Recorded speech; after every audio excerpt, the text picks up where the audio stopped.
US President Donald Trump is said to be weighing options against Iran. Multiple US sources cited in a Reuters report say Trump wants to create conditions for regime change. This after a crackdown crushed a nationwide protest movement earlier this month. And sources say to do so, he was looking at the option to hit commanders and institutions that Washington holds responsible for the violence. It is to give the protesters the confidence that they could overrun government and security buildings.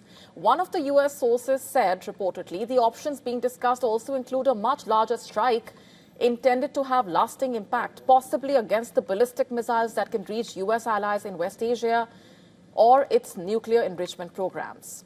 The other US source said Trump has not yet made a final decision, reportedly, on a course of action, including whether to take the military path.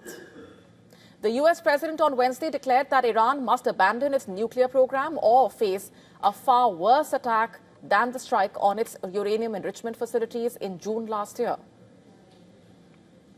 He declared time was running out and urged Iran to make a deal.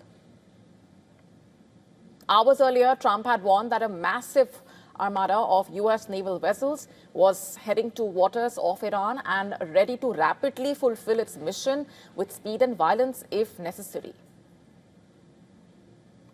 Iran's foreign minister said that Iran's armed forces were prepared with their fingers on the trigger to immediately and powerfully respond to any aggression, but did not rule out a new deal on Tehran's nuclear program.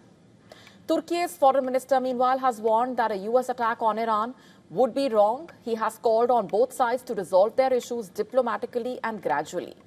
In an interview with Al Jazeera, Fidan said it was wrong to start the war again. He advised the Americans to close the files one by one with the Iranians, starting with the nuclear program.